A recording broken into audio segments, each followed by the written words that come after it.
Bonjour à toutes et à tous, je suis Daniel Bouisseau, le directeur de Grenoble INP Génie Industriel. Vous avez vu, l'école n'a pas changé de place. Regardez, l'école est différente. Nous allons vous le montrer.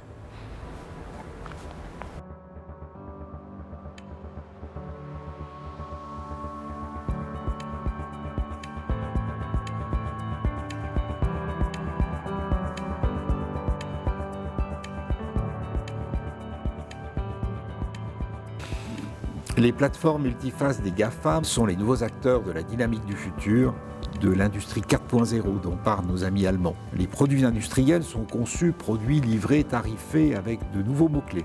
Solution client, expérience client, produits de précision, abonnement, interconnexion, données massives personnelles. Ces changements technologiques et organisationnels se produisent dans un contexte sociétal qui est lui aussi profondément renouvelé. Avec raison, nos élèves interrogent la soutenabilité de cette industrie dont ils héritent. Ils questionnent ses finalités, ils veulent lui donner du sens. Les changements nécessaires ne seront pas cosmétiques et les technologies ne feront pas tout le chemin. Les formes d'entreprise, d'organisation, d'emploi, de management, de gouvernance, de régulation doivent changer. Plusieurs scénarios sont aujourd'hui possibles. À nous de donner les clés d'un choix éclairé à nos élèves, de les responsabiliser au bien commun et de leur permettre de définir les valeurs qu'ils défendront plus tard. Un modèle européen de génie industriel et plus largement d'industrie est urgent et nécessaire. Il sera intégratif, respectueux de notre planète, positif et humain.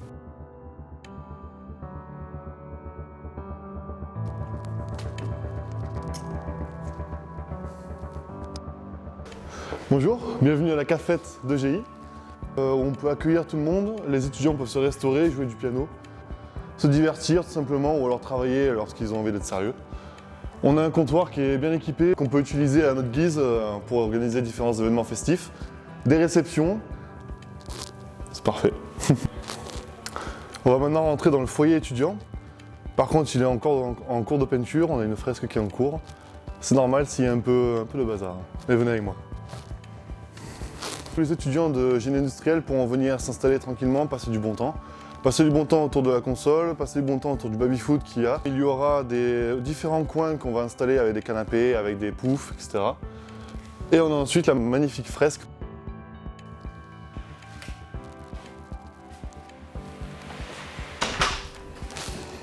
Bienvenue dans la salle de musique. Ici, puisqu'un piano ne suffisait pas, on en a un deuxième. On a une batterie, on a des micros, des enceintes. Tout ce qu'il faut pour que tous les musiciens, les personnels, les étudiants de GI, qu'ils puissent se brancher aux différents amplis et puissent passer du bon temps tranquillement. Bienvenue dans la salle de travail. Ici, on est très sérieux. Vous voyez ici, différentes tables ont été installées. Les tables sont avec séparation, sont équipées de multiprises. Comme ça, tout le monde peut venir avec son ordinateur, son téléphone, passer la journée tranquillement pour travailler.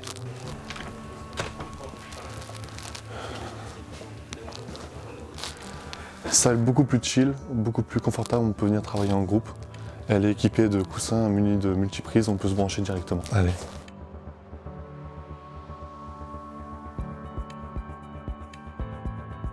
On a mis en place différentes actions durant l'année.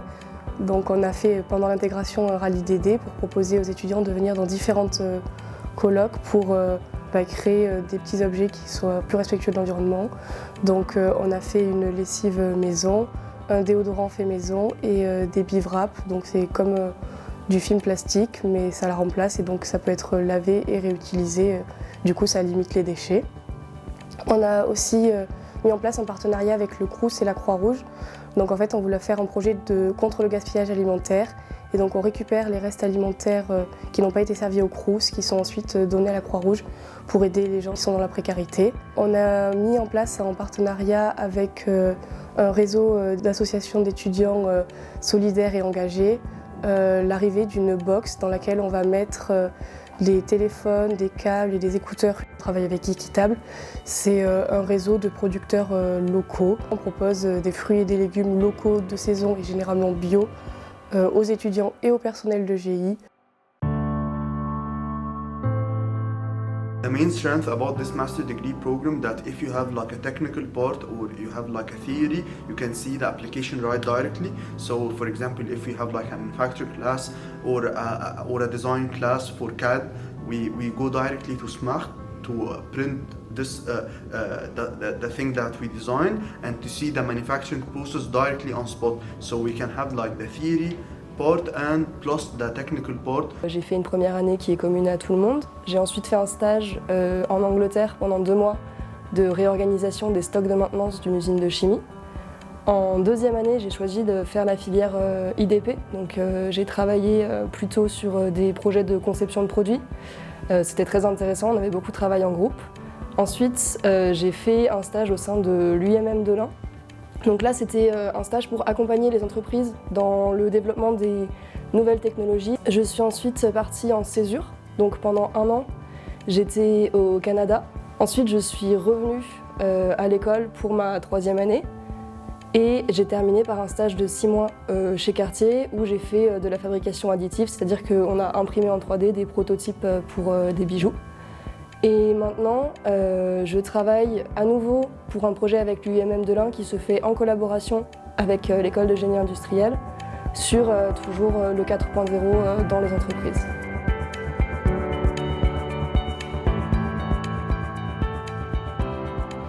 Numéro 1, la transition socio-écologique.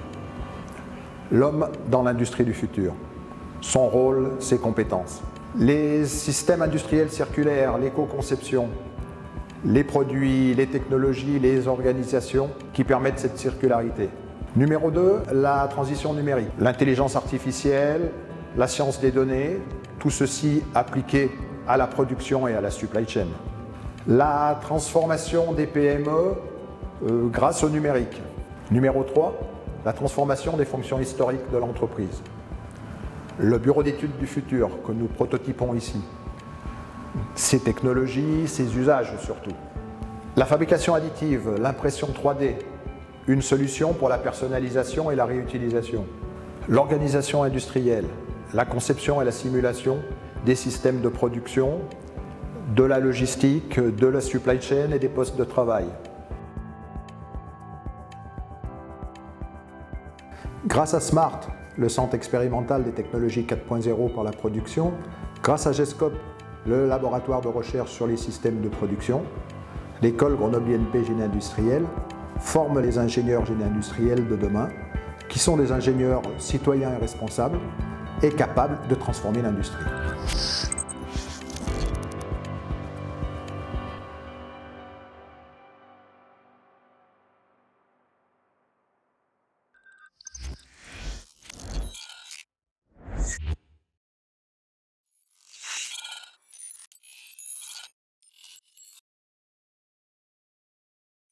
Bonjour et bienvenue pour cette 3e et dernière table ronde des 30 ans de génie industriel.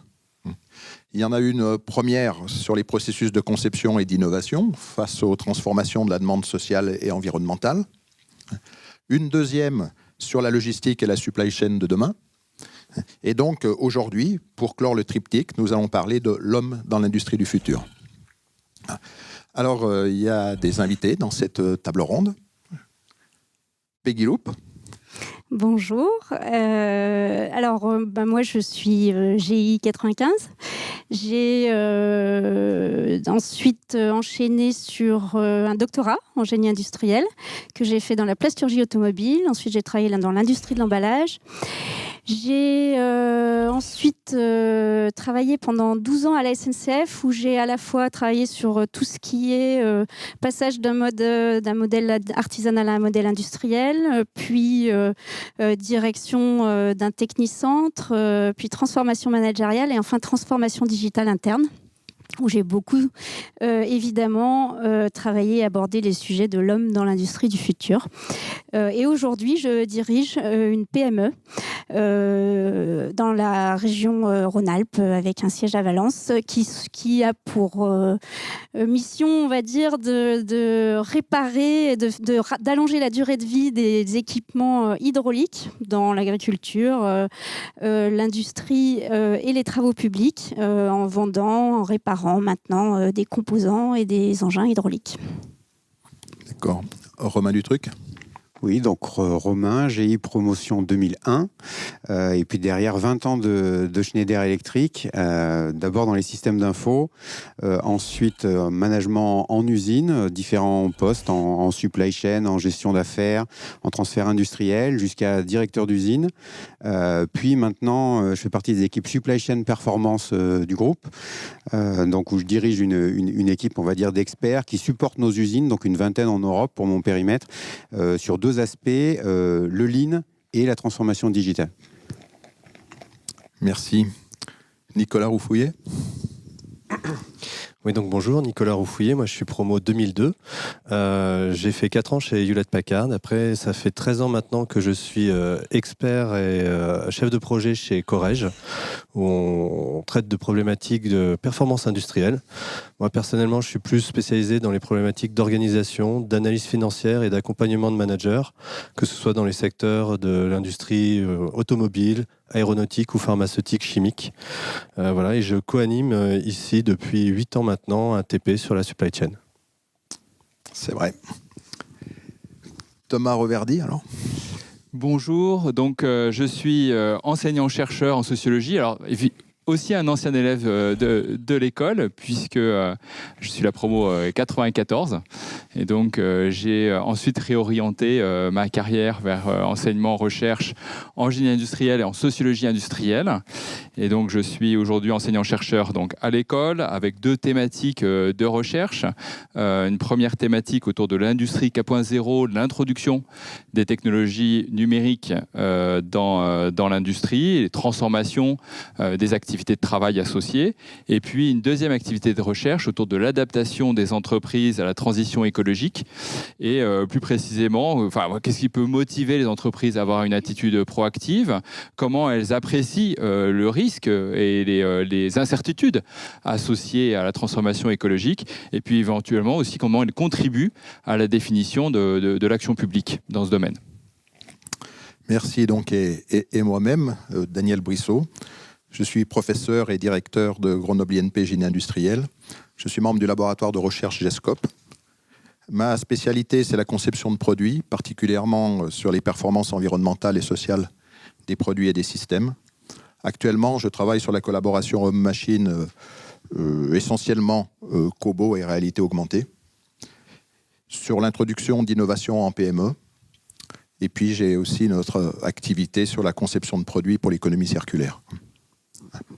Alors, cet homme dans l'industrie du futur, cet homme, cette femme dans l'industrie du futur, bien évidemment, on se permettra d'employer homme ou femme, si vous souhaitez, pendant le débat, mais voilà. Voilà. Alors, l'industrie du futur, c'est un changement assez radical du rapport entre l'homme et l'industrie, à tous les niveaux. C'est un retour en force de la considération de l'homme au centre de l'activité industrielle, mais c'est aussi un client qui sait ce qu'il veut et qui est prêt à contribuer à la conception, voire même à s'impliquer dans la production. C'est aussi un citoyen qui fait la société, qui est particulièrement attentif aux objectifs et aux impacts de l'industrie sur son écosystème. Donc ça fait beaucoup d'hommes qui sont considérés dans l'industrie du futur. Donc dans ce débat, on va quand même se centrer sur les hommes et sur les femmes qui font l'industrie de l'intérieur aujourd'hui. Alors, on est en train de passer d'une automatisation qui était là pour remplacer l'homme par une machine, qui était par une informatisation qui était là pour accélérer les processus industriels. Et maintenant, on est plutôt sur une automatisation numérique dont l'objectif est d'assister l'homme dans les activités qui nécessitent de l'intelligence humaine. Dans ces activités, l'homme décide dans ces nouvelles activités. Il prend les décisions.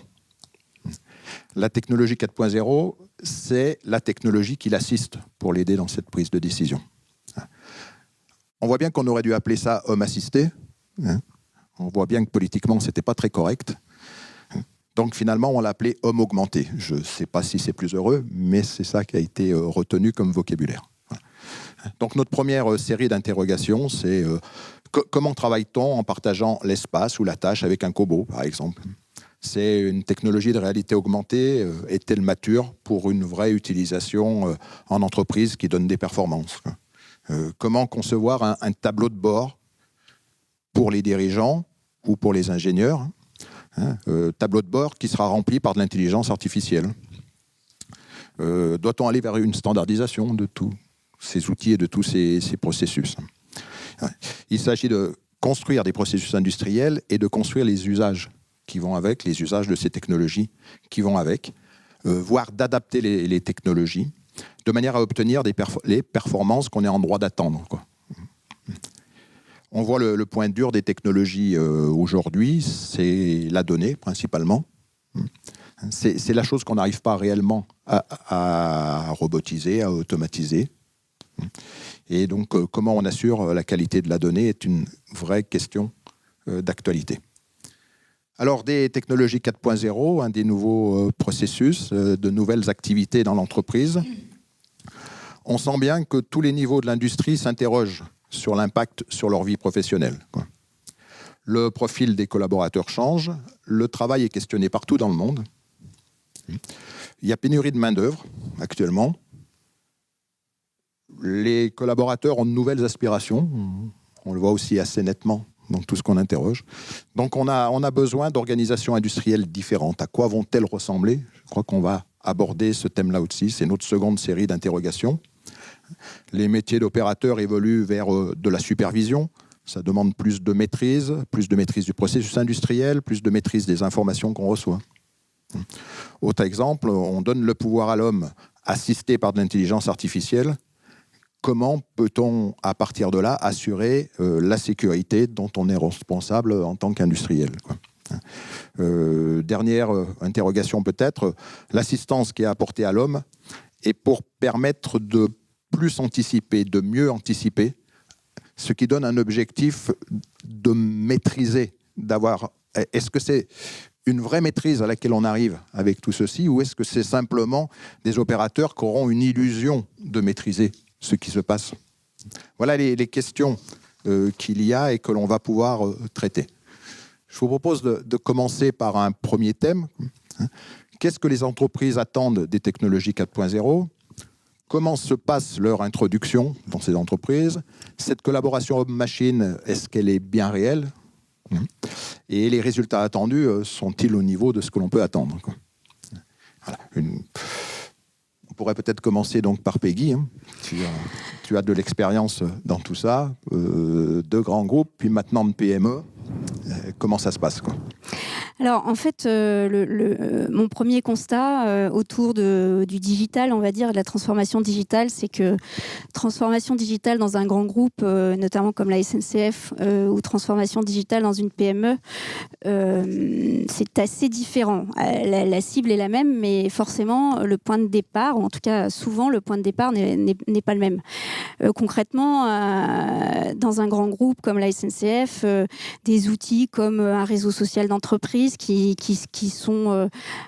paraissent assez basiques, mais qui peuvent apporter beaucoup d'innovation et de performance, des outils comme des objets connectés dans les process, l'invention d'applis par les collaborateurs et d'éléments qui vont encore une fois aller modifier les process directement avec une appropriation interne énorme parce que ce sont les collaborateurs qui les ont inventés. Tout ça, c'est de la transformation digitale appuyée par des moyens, par une logique de foisonnement puisqu'on est dans un grand groupe et donc forcément avec la logique du nombre, on peut faire beaucoup de choses. Voilà, ça c'est la transformation digitale telle que je l'ai connue et avec évidemment des conditions de succès et de performance de conditions de succès qui vont faire que la transformation digitale va apporter de la performance sont réelles et aussi réelles dans le grand groupe que dans la PME. On y reviendra dans le deuxième thème.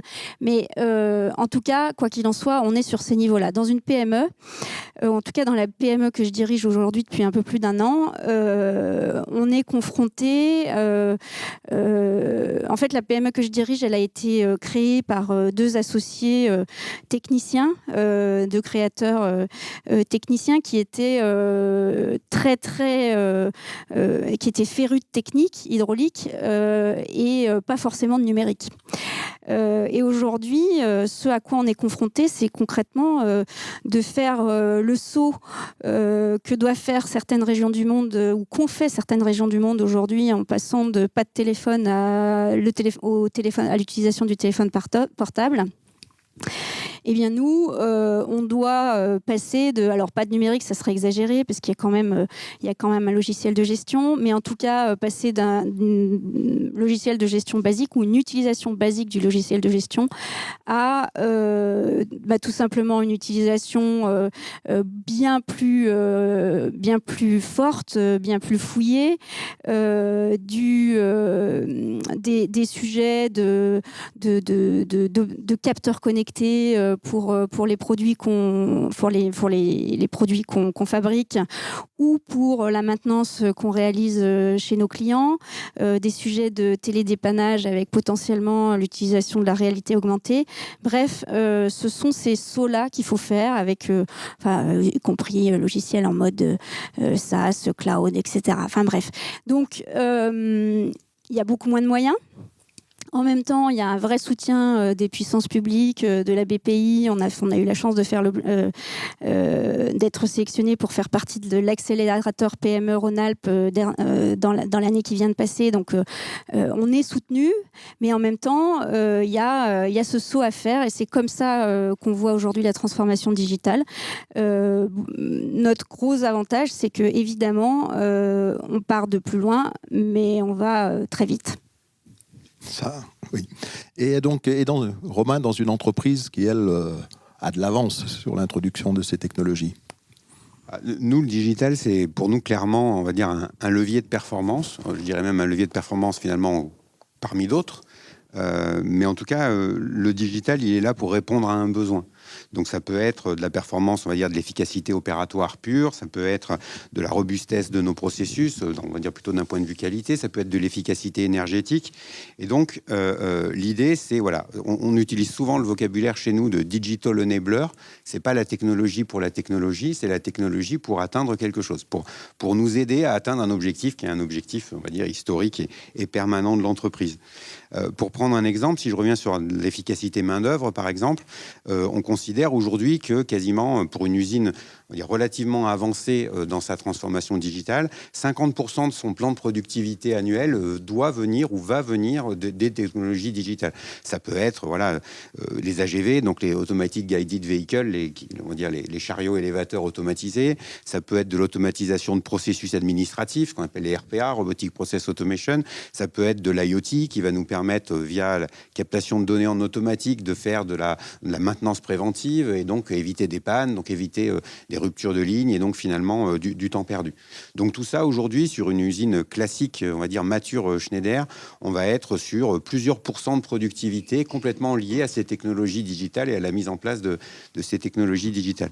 Alors comment, pour répondre à ta question tout à l'heure, comment on met en place ces technologies-là? Généralement, ça part toujours de ce qu'on appelle un POC, donc un Proof of Concept. On va tester la technologie sur un site, 2 sites, des applications qui peuvent être petites et pas forcément très représentatives au départ. Mais l'idée, c'est de se faire justement une idée de ce que ça peut donner. Qu'est-ce que ça peut donner en termes de résultats? Qu'est-ce que ça peut donner en termes de méthodologie? Et comment on va tirer, on va dire, un maximum d'informations de cette première expérience? Quand cette première expérience, elle se passe plutôt bien, ou en tout cas qu'on en tire du positif, on va essayer dans un deuxième temps de la rendre visible par le reste des usines et donc de solliciter un peu la créativité des autres en disant, voilà, on a fait ça dans tel coin d'Europe ou du monde, est-ce que vous avez un copier-coller un petit peu facile, est-ce que vous avez quelque chose qui va se rapprocher et qui pourrait permettre, alors nous on utilise toujours le mot scaler, qu'est-ce qui va permettre de démultiplier ça et de se dire, voilà, cette bonne idée-là, comment on va la faire essaimer ailleurs dans la région ou dans le monde. Et puis ensuite, au fur et à mesure que ça s'accélère, donc ce processus-là, il prend quelques mois, il ne va pas prendre des années. Quand ça s'accélère, ensuite, on a des équipes centrales dont le métier, c'est de se dire, OK, là, il y a quelque chose, il y a une nécessité pour éviter que la créativité des uns et des autres fasse foisonner dans tous les sens. On va se dire, on va se poser, ce besoin-là, maintenant, on va le couvrir par un standard. Donc, on va, parmi tous les POC qui ont eu lieu, par exemple, sur de l'image recognition, sur de l'automatic guided vehicle, comme je disais tout à l'heure, on va choisir des standards et on va se dire, à partir de maintenant, l'AGV, ça sera telle marque pour tel besoin, ça sera tel modèle pour tel besoin. Et ensuite, une fois qu'on s'est défini standard, on va rentrer dans une logique de déploiement où, pour le coup, des équipes comme la mienne, par exemple, vont se retourner vers l'ensemble des sites qui n'ont pas encore goûté à la technologie pour faire un diagnostic en disant, voilà, votre application, votre process, votre besoin, il peut être couvert par cette technologie qu'on a choisie comme un standard. Et ensuite, vraiment, on est sur du déploiement de technologie. Et donc aujourd'hui, en Europe, par exemple, on aura en fin d'année une centaine d'AGV qui tourneront dans nos usines, pas dans nos centres de distribution, rien que dans nos usines. Et donc l'idée, voilà, c'est d'accélérer. RPA, c'était pareil. D'abord, on a quelques sites qui ont fait de l'automatisation de processus administratifs. Et maintenant, c'est devenu un standard. Et on a, dans toutes nos usines aujourd'hui, on a des RPA qui tournent, donc des bots qui viennent faire sur des écrans d'ordinateur les opérations qu'avant un humain faisait. Et aujourd'hui, c'est fait par un automate. On va dire un automate virtuel, mais un automate quand même. D'accord, on voit la différence qu'il peut y avoir entre les entreprises. Alors, Nicolas, donc toi, tu envoies de nombreuses entreprises, hein, c'est ton métier, ouais. Peut-être particulièrement des PME.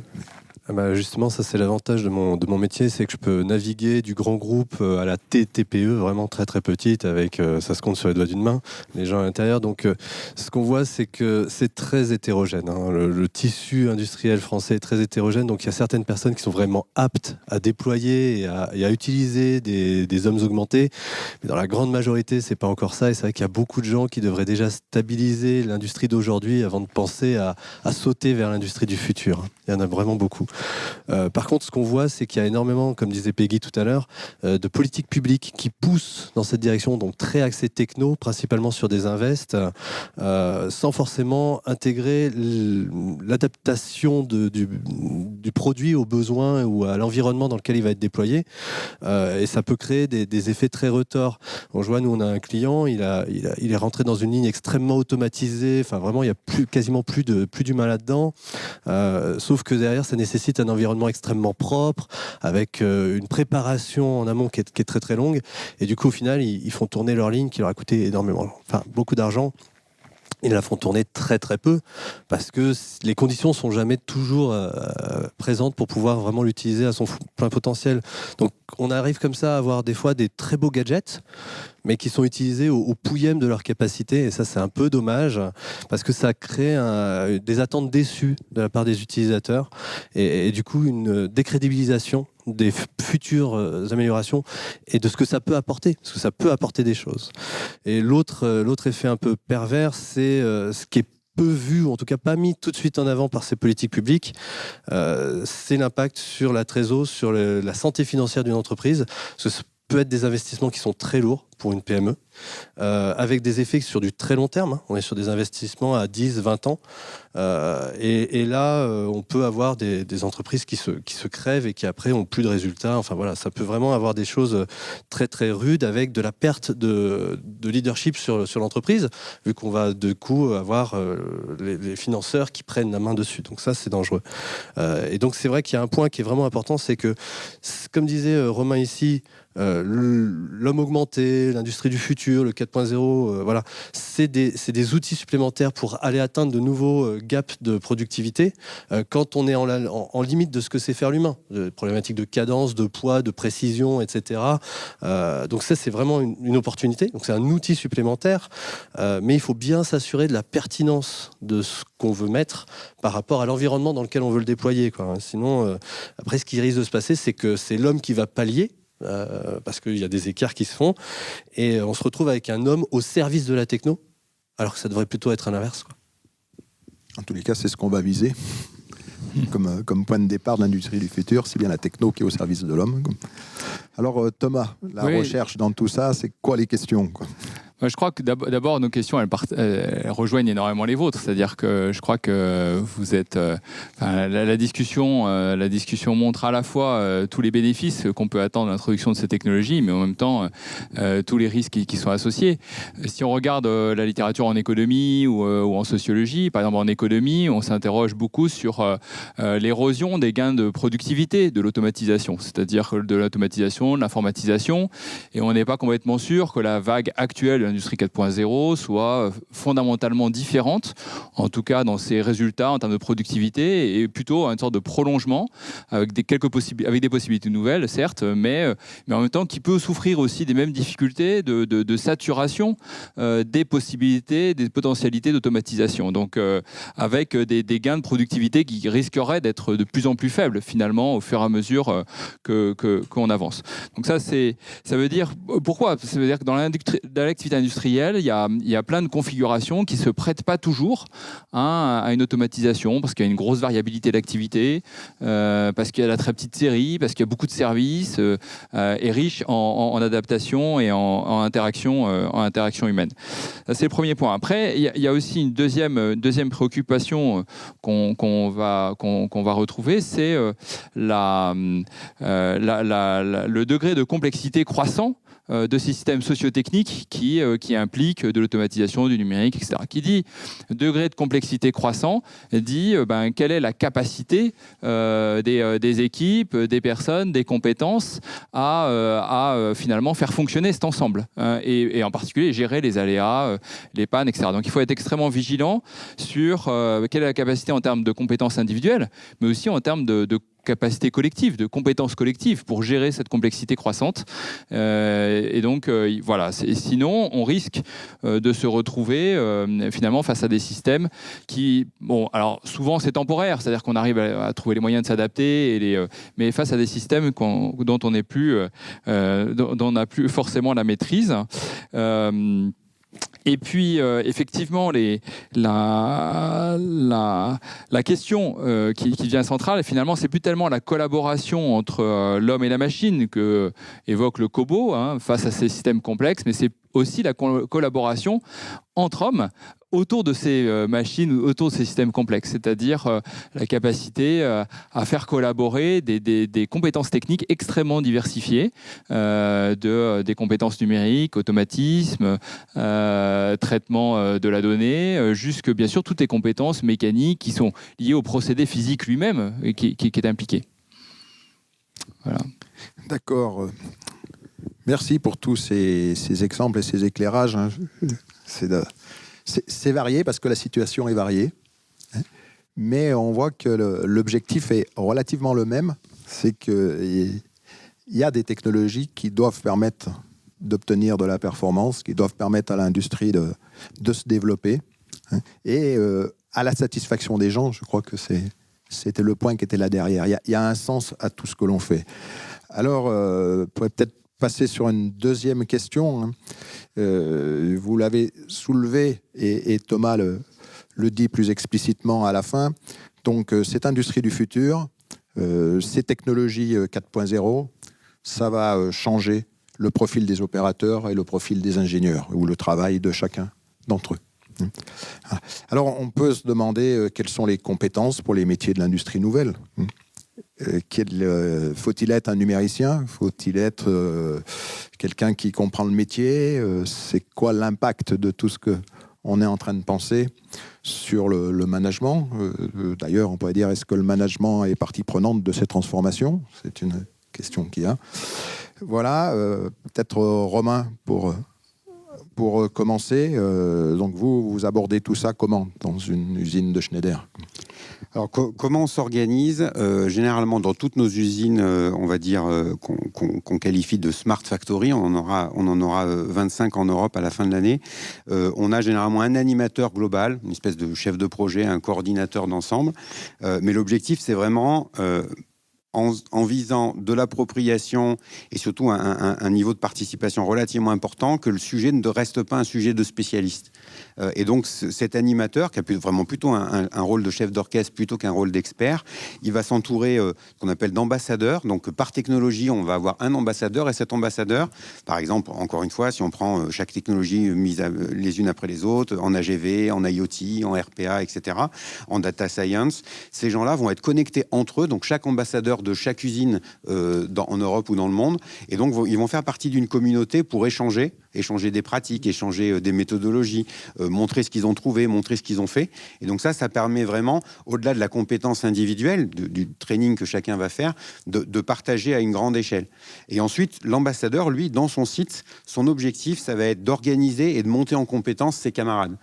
Par exemple, si on prend encore un exemple d'IoT, donc d'Internet des objets, l'objectif, c'est pas d'avoir un homme IoT par usine.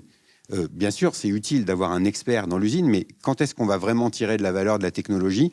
C'est quand une majorité des automaticiens de l'usine, par exemple, vont être capables de se poser les bonnes questions en termes d'IoT et de se dire, OK, là, face à ce problème-là, probablement qu'un capteur connecté va m'apporter des données qui me permettront de faire du préventif par la suite.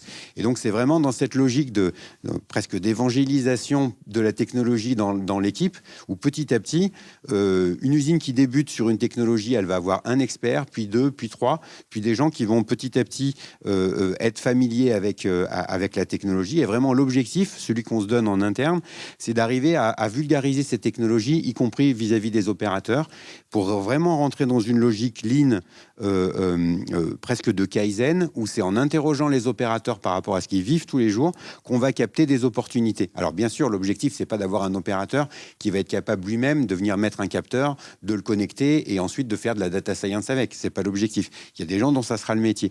Mais plus on arrivera à, on va dire, transmettre cette connaissance de qu'est-ce que la technologie peut apporter, plus les idées du terrain vont être pertinentes pour arriver à capter des opportunités et ensuite aller chercher, comme disait Thomas tout à l'heure, les sujets de productivité. On le faisait avec du Kaizen traditionnel, Lean, il y a 10 ans. On le fait toujours avec du Kaizen traditionnel, Lean aujourd'hui, mais on le fait aussi avec des enablers technologiques qui ont changé.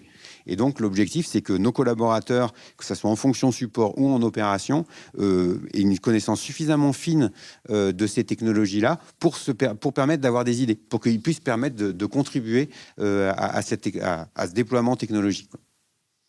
Et on en est où exactement aujourd'hui? Donc les experts, très certainement, dans une entreprise qui est relativement en avance, c'est ça qui est intéressant de le voir. Mais les remontées du terrain, on en a déjà sur certaines technologies ou dans certaines usines? Aujourd'hui, on voit clairement des sites où on peut organiser des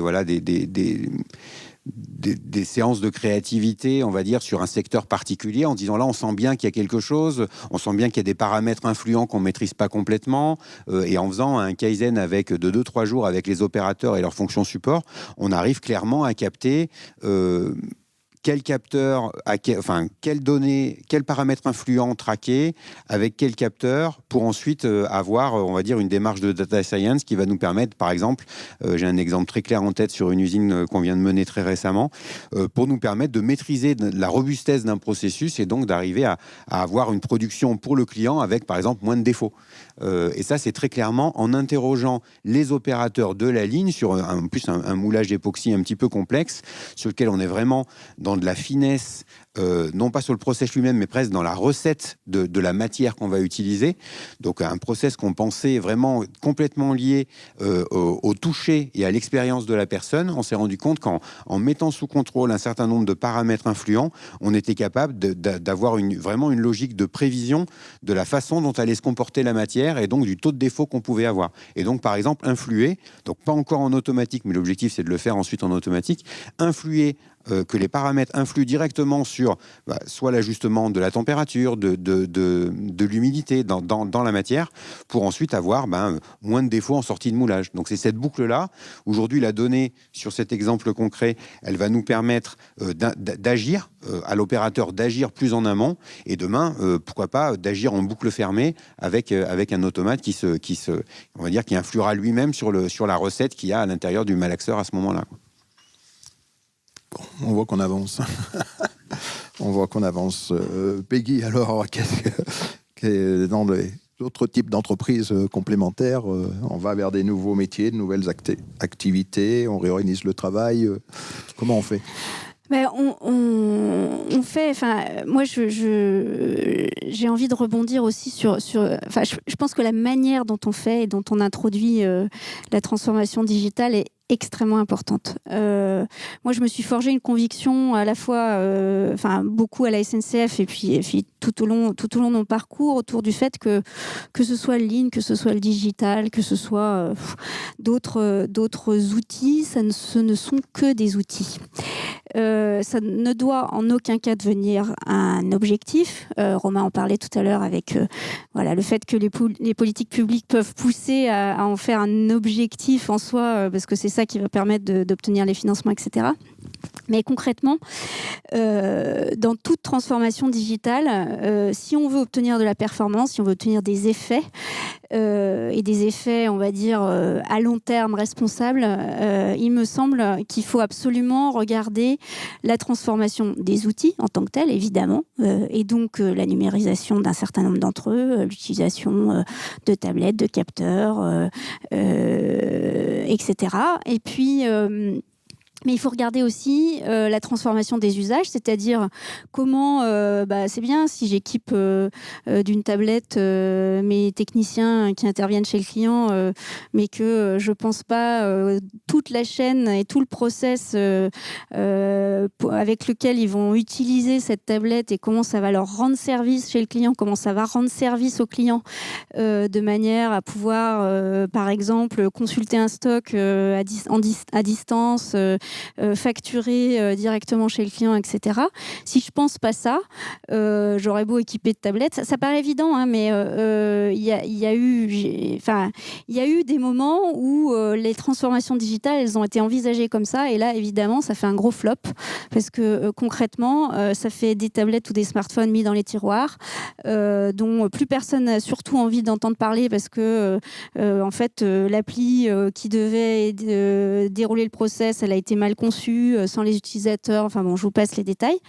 Et donc cette transformation des usages et donc des process qui portent ces usages, elle est fondamentale aussi. Et puis dernier point, et pas des moindres, c'est que en fait, ça nécessite aussi et beaucoup une transformation des postures, et notamment des postures managériales. Moi, j'ai coutume de dire que aujourd'hui, et on le voit bien dans toute la société, on adopte, on peut plus conduire le changement, on accompagne le changement, et c'est l'envie, la viralité qui vont faire que les nouvelles technologies, les nouveaux usages vont être adoptés. Et du coup, ça c'est fondamental, parce que si on est sur une logique de pousser les choses vers les techniciens, vers les opérateurs, sans qu'ils y voient un sens, un service, encore une fois, pour eux ou pour le client, parce que ça marche aussi, hein. Enfin, je veux dire, il y a vraiment un sens du client qui est très ancré, par exemple, aujourd'hui, dans la PME que je dirige. Si les techniciens voient un service pour le client, c'est direct, c'est adopté directement. Mais il faut du coup cette notion de j'ai un père qui parle de tout ce que ça lui a apporté, un collègue, et là je vais avoir envie d'essayer. Si on me dit tiens, regarde, vas-y, c'est super, fais-le comme ça, c'est moins adopté. Et aujourd'hui, moi, tout mon enjeu, c'est de me dire, voilà, transformation des outils, transformation d'usage, transformation des postures. Aujourd'hui, je suis dans une PME j'ai la chance, c'est d'ailleurs pour ça aussi que j'ai décidé de racheter cette entreprise, c'est qu'il y a une vraie culture de l'autonomie, de la polyvalence, et donc toutes ces logiques de sens, etc., sont très présentes. Mon gros sujet aujourd'hui avec le digital ou avec la numérisation poussée, c'est de me dire, je ne casse pas tout ce qui a fonctionné, toute la confiance qui existait dans les techniciens de terrain qui mènent leur vie, qui traitent un dossier, un dépannage avec un client de A à Z. Comment à la fois je structure et je donne les moyens aux uns et aux autres d'aller plus loin dans leur efficacité, dans leur service aux clients, et en même temps également comment je reste dans la confiance. Je ne donne surtout pas l'impression que je vais vouloir fliquer tous faits et gestes de chaque technicien. Comment je fais en sorte qu'ils le perçoivent, par exemple le télédépannage, qu'ils le perçoivent comme quelque chose qui va leur permettre d'être plus efficace pour les clients, mais surtout pas comme une perte de compétences où on se repose sur un seul expert unique en centrale et on s'occupe plus de former l'ensemble des techniciens aux éléments que maîtrise l'expert. C'est tous ces sujets-là qu'il faut adresser quand on veut réussir, pour moi, une transformation digitale. Et réussir une transformation digitale, ça veut dire faire en sorte qu'il y ait de la performance et que les salariés aient envie de rester, parce que c'est aussi un des enjeux majeurs de nos métiers. Donc voilà ce que j'ai envie de dire autour de tout ça, c'est outils, usage, posture, et dans la posture, fonctionner avec la confiance et l'envie, et surtout quand elle est là. Donc quelquefois on a des entreprises qui ont une culture ou un historique bien plus hiérarchisé, bien plus contrôlant, et donc là l'idée c'est faire en sorte que les managers lâchent prise pour faire en sorte que ça se passe, qu'il y ait par exemple des échanges transverses sur un réseau social interne, etc. Et que donc l'innovation, l'appropriation se diffuse. Ça, c'est une chose. Et quand, pour le coup, dans la PME, chez Hydrosystème, j'ai oublié, je crois, de dire son nom, qui c'est 45 salariés, pour donner les ordres de grandeur, j'ai complètement oublié tout à l'heure. Dans ce contexte-là, où là, l'envie, la confiance, elle était là, c'est surtout faire en sorte, évidemment, de progresser avec ces outils et ces usages, ces nouveaux usages, mais sans casser la posture, la confiance et l'envie qui sont là depuis le début. Merci Peggy. Je crois, là, Nicolas, que tu as été interrogé en direct. Finalement, le manager dans tout ça, ça va être quoi?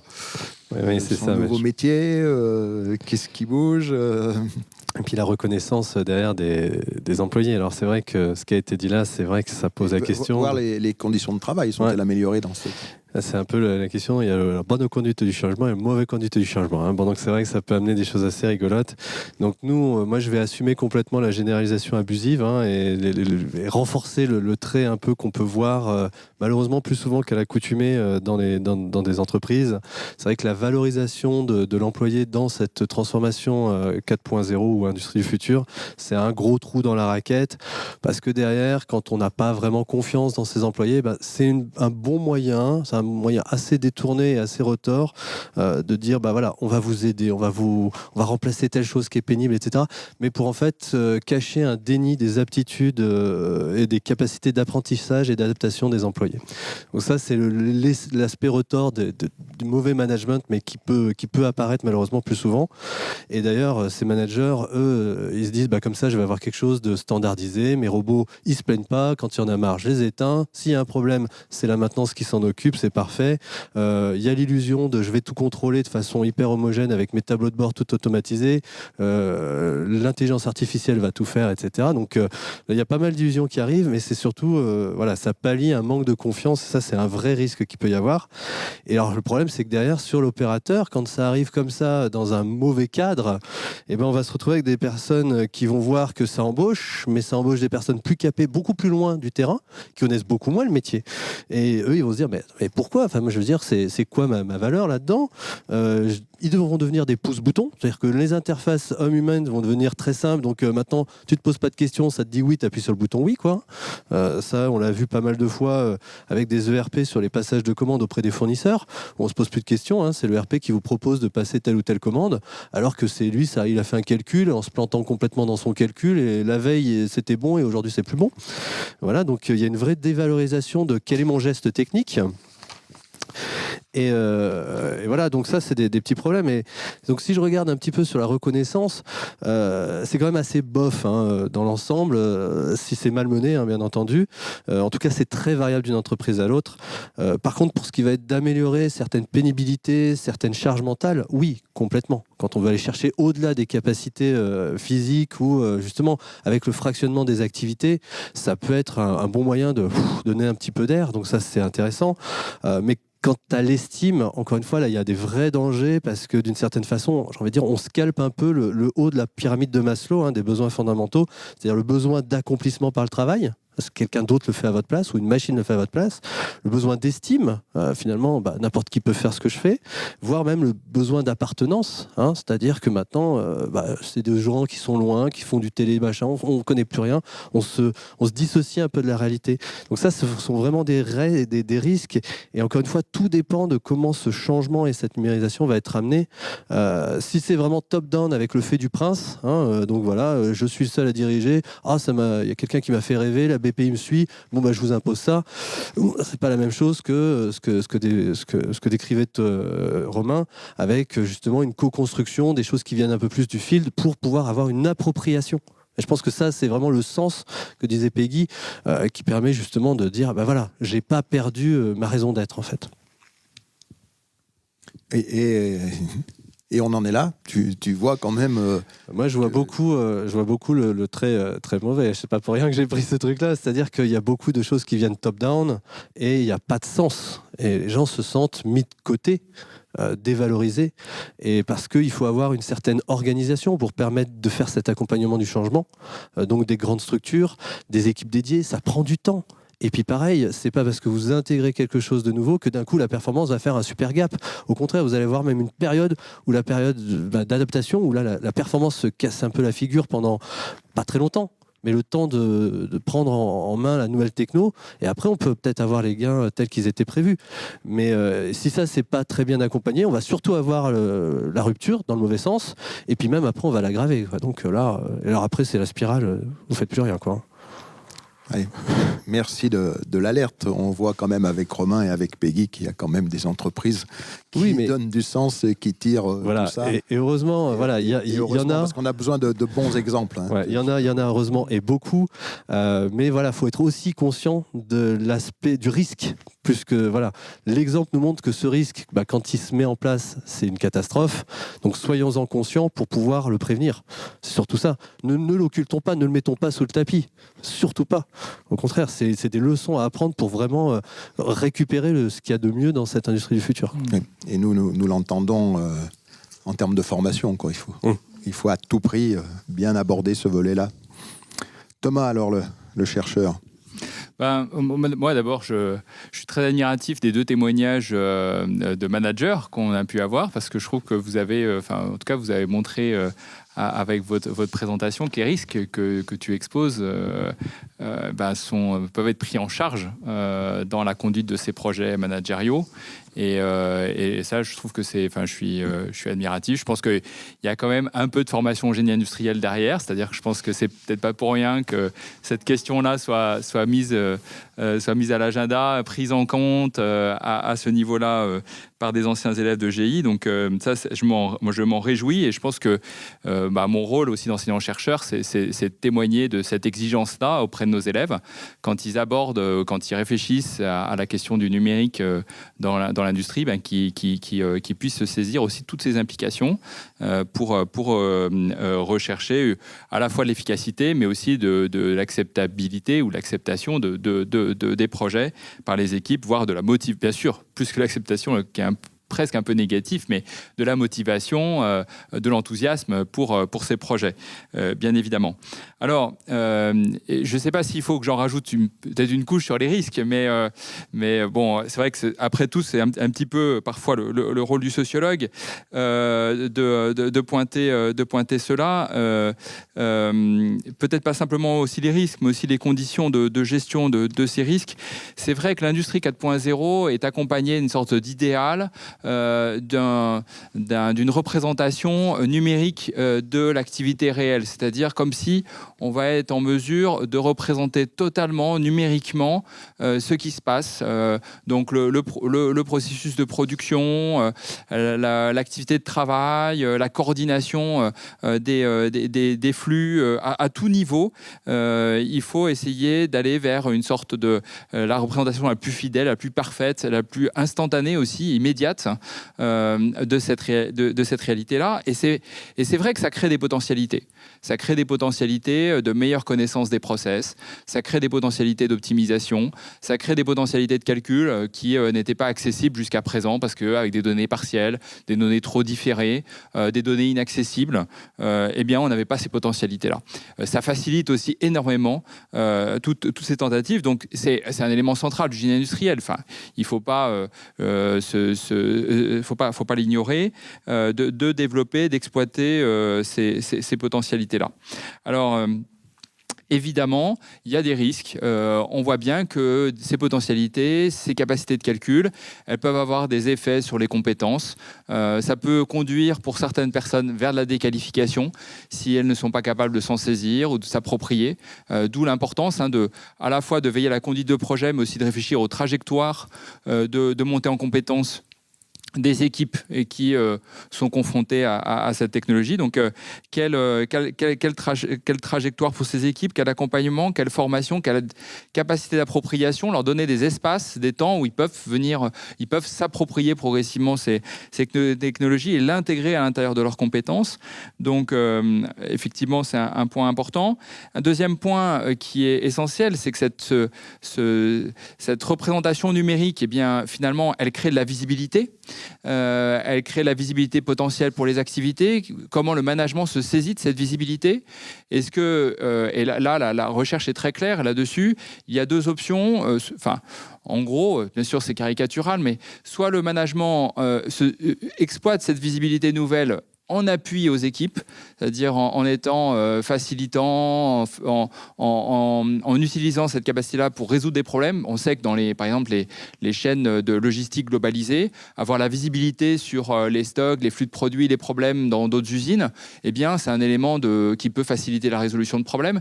Donc, soit le management est en appui et va finalement utiliser ses potentialités pour résoudre des problèmes rencontrés par les opérateurs ou les acteurs à un niveau en dessous, et donc voilà, est en soutien.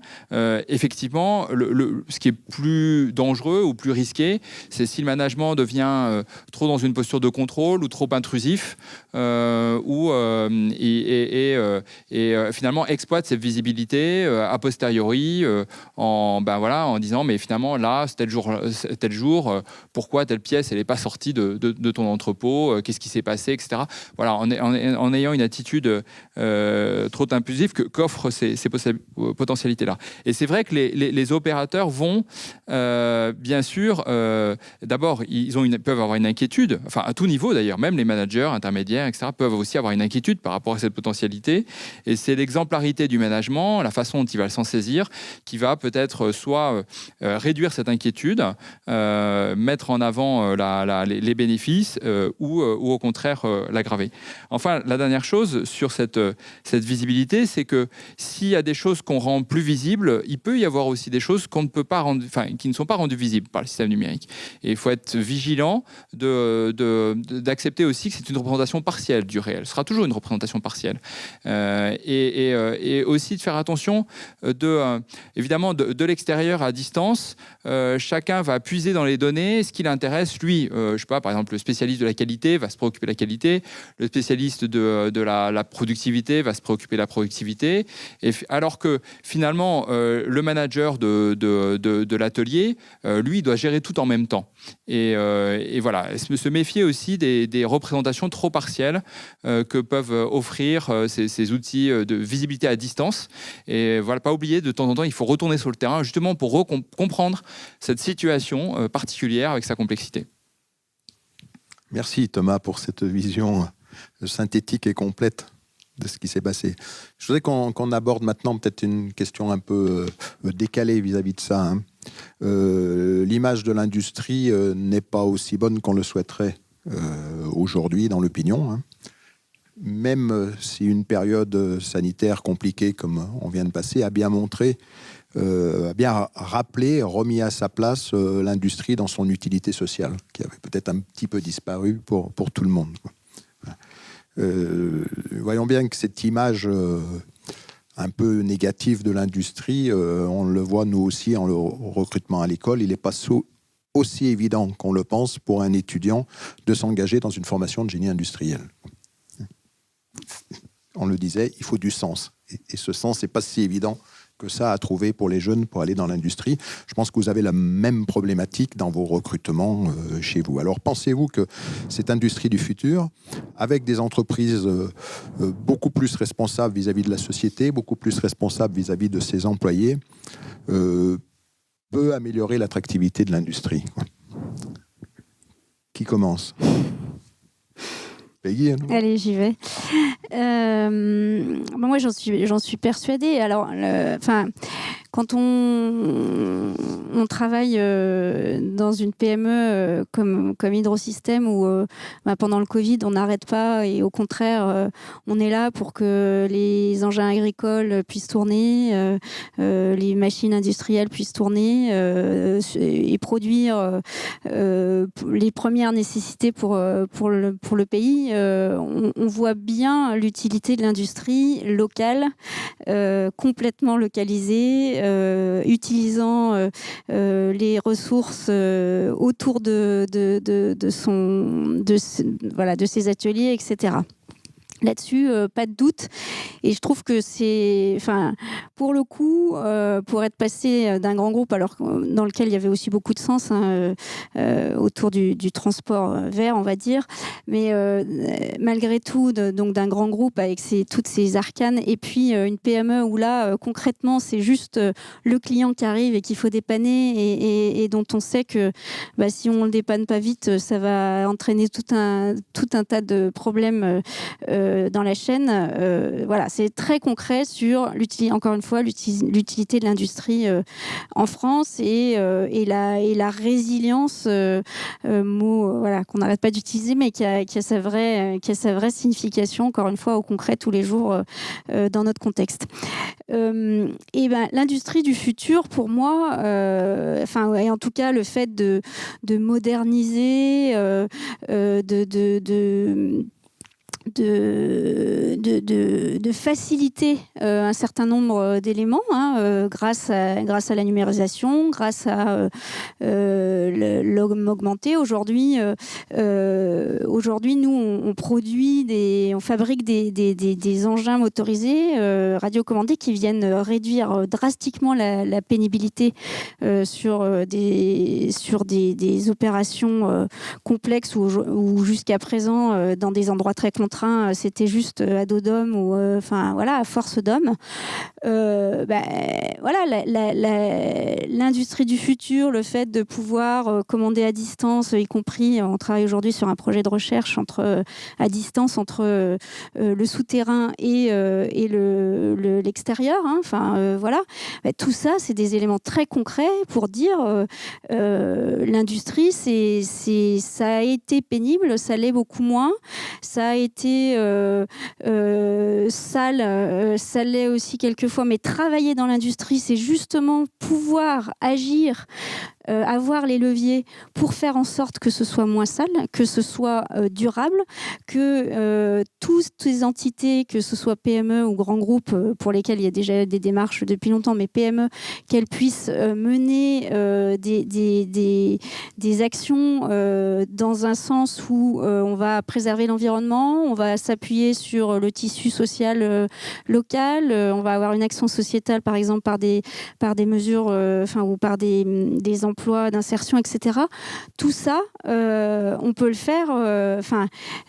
On est directement aux manettes, quoi, pour à la fois renforcer la résilience du pays et faire en sorte que tout ça soit, en gros, RSE, quoi, responsable d'un point de vue environnemental et sociétal. Donc, en termes de sens, je pense qu'on peut difficilement trouver mieux. En tout cas, moi, j'en vois beaucoup. C'est pour ça que je fais ça et que j'ai envie de le faire avec beaucoup d'enthousiasme et d'envie. Ouais, merci pour tout cet enthousiasme. Romain, alors? Ouais, pour compléter, ce qui est sûr, c'est que pour moi, la transformation digitale, elle nous amène des profils et des candidats des nouveaux profils. On va dire, il y a beaucoup plus de diversité aujourd'hui dans les recrutements qu'on est amené à effectuer, avec des gens qui même parfois viennent d'autres secteurs d'activité et font le choix de, on va dire, par rapport au sens que Peggy évoquait justement, font le choix maintenant, par exemple, de quitter la banque. J'ai échangé avec un data scientist cette semaine qui quitte le monde de la finance pour rejoindre l'industrie, justement en recherche de sens. Et moi, honnêtement, en 20 ans, j'ai rarement vu autant d'enthousiasme autour de nos métiers. Alors, on n'est peut-être pas encore là où on voudrait être, mais je trouve qu'il y a une vraie dynamique positive autour des métiers de l'industrie. Et justement, pour moi, c'est complètement lié exactement à ce que disait Peggy juste avant, à cette recherche de sens. Et voilà, bon, si je reprends ma casquette Schneider Electric, on n'est pas juste là pour vendre des disjoncteurs et des interrupteurs. On est là pour accompagner nos clients dans leur transformation, qu'elle soit digitale ou on va dire par rapport à leur consommation énergétique, et les amener, comme on le fait nous-mêmes en interne, comme on le fait pour nos propres usines, les accompagner dans cette, on va dire, dans ce chemin-là. Et je pense qu'aujourd'hui, les gens qui s'adressent à nous, au niveau de nos recrutements, c'est des gens qui viennent chercher, comme par le passé, on va dire, le grand groupe, la recherche de la performance, etc., mais pas que. Aussi tout ce qui va tourner autour de ce sens, ce qu'on appelle chez nous le meaningful purpose. Donc voilà, à quoi ça sert tout ce qu'on fait? Ça sert pas juste à gagner de l'argent. Ça sert à gagner de l'argent, mais ça sert aussi à atteindre un but qui est probablement pas uniquement celui-là, qui est aussi quelque chose de beaucoup plus positif. Et je pense que les gens aujourd'hui, les candidats qui nous rejoignent, c'est des gens qui cherchent ça aussi, en plus. C'est pas l'un ou l'autre, c'est les deux à la fois. D'accord. Nicolas. Moi, je vais rajouter quand même que l'industrie, c'est un des rares secteurs qui est vraiment au cœur, alors que ce soit l'industrie du futur ou non, ça on s'en fiche, mais que c'est vraiment au cœur des enjeux sociétaux de demain. C'est là où on va retrouver des problématiques financières, de mondialisation, de développement durable, de problématiques techniques, de problématiques humaines. Enfin voilà, il y a énormément de choses qui se retrouvent à cet endroit-là, qu'on pourrait peut-être un peu moins retrouver dans d'autres secteurs, dans le secteur primaire ou dans le secteur tertiaire. Et ce sont des beaux challenges. Ça, c'est chouette. Le seul risque, c'est qu'on fasse miroiter un peu le miroir aux alouettes auprès des gens en disant oh, regardez, maintenant, on a fait 30 ans de désindustrialisation de la France. Allez, la France, maintenant, on est bon. Et qu'en fait, on oublie qu'il y a encore un peu de l'industrie à papa qui traîne derrière avec des pratiques qui font pas toujours plaisir. J'entends les politiques, les problématiques d'ego, dès qu'on arrive à des niveaux de management, top management, où chacun tire la couverture à lui, plutôt que de penser à la personne morale, donc de son entreprise, voire d'aller au-delà, des problématiques de lobby, de communication, juste d'objectifs très court-termistes, très financiers. Si ça, on n'en a pas conscient, on rentre là-dedans et on prend un peu une douche assez froide, et ça, après le bouche à oreille, malheureusement, il marche bien quand c'est négatif, et donc ça peut encore plus ternir l'image de l'industrie. Donc je pense qu'il faut aussi dire voilà, oui, vous avez tout ça. Oui, vous pouvez agir dans un spectre très très large qui va vraiment, voilà, vous aimez plutôt les mains dans le cambouis. Vous avez des industries où voilà, c'est une industrie très très manufacturière, très dure. Vous aimez les choses très très propres. Vous avez des salles blanches, vous avez des technos de pointe, même sur Grenoble. Donc vous pouvez vraiment toujours trouver votre place. Mais voilà, soyez conscients. Comme disait Romain, il y a les changements, ils se font. Il y a une vague de fond qui se fait, mais elle se fait encore doucement. Mais voilà, n'hésitez pas. Ça ne doit pas vous faire peur. Des fois, il y aura des gens qui seront encore dans l'industrie à papa. C'est pas grave. Mais contribuez selon ce que vous allez apporter. Vous pouvez apporter quelque chose et vous allez pouvoir faire changer le monde. Et ça, je trouve que c'est vraiment très important de montrer qu'il y a des vraies opportunités. L'industrie, ça peut changer des choses et qu'il faut intégrer tous ces aspects-là. Parce que si on s'ultra spécialise, on va créer des dépendances à d'autres. Moi, quand j'étais jeune, on disait « Ah non, mais de toute façon, l'industrie, c'est pas bien, c'est le tertiaire. La France, c'était du tertiaire. Il fallait qu'on fasse du tertiaire. » Bon, du coup, maintenant, on est dépendant de gens on a perdu du savoir-faire, on a perdu des choses comme ça. Donc, il y a des vrais enjeux de souveraineté qui se joue là-dedans. Et je pense que ça, c'est des vrais challenges hyper intéressants. Et quelqu'un qui a un peu une fibre et qui veut faire changer le monde, c'est vraiment très sympa, l'industrie. Quelle belle chute.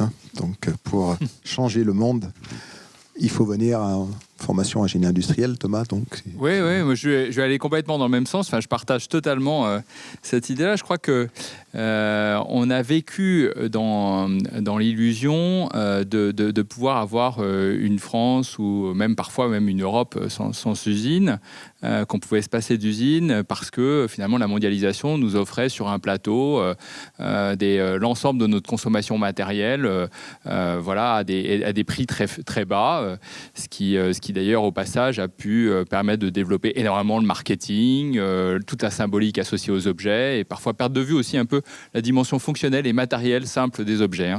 Et qu'est-ce qu'on constate aujourd'hui ?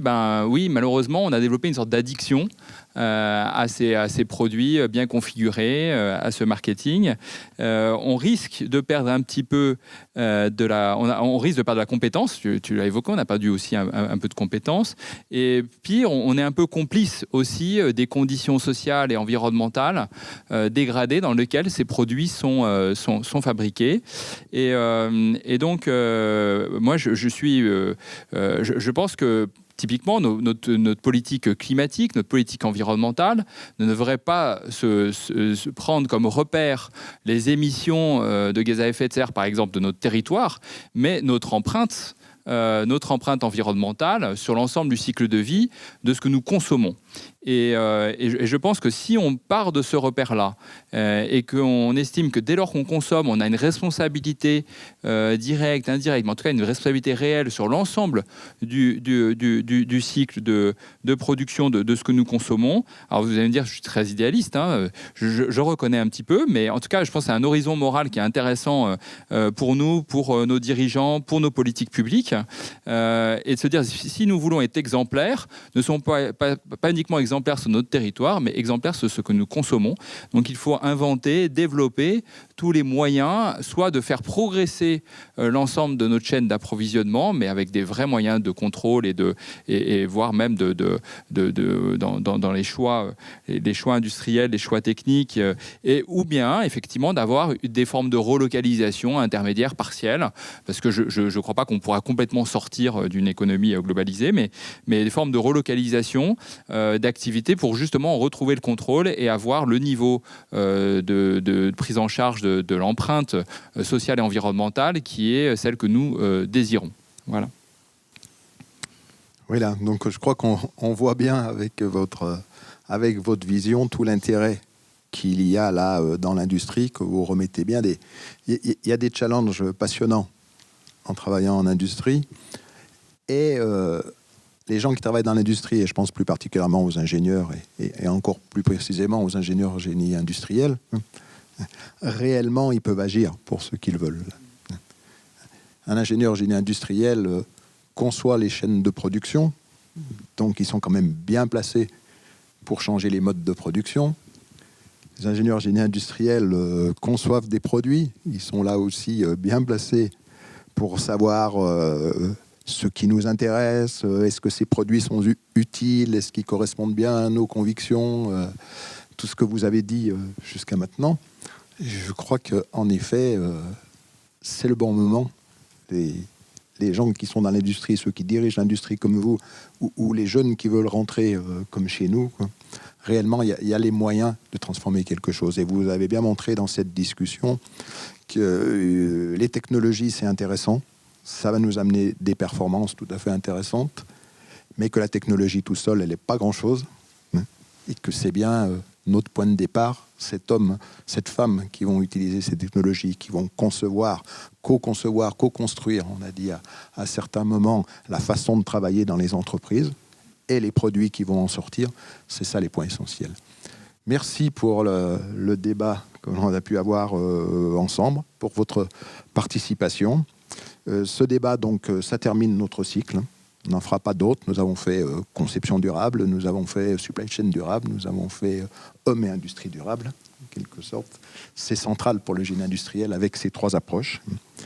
Tout est enregistré, donc tout peut être vu, revu et réétudié. Merci beaucoup et bonne journée à tous. Merci. Merci.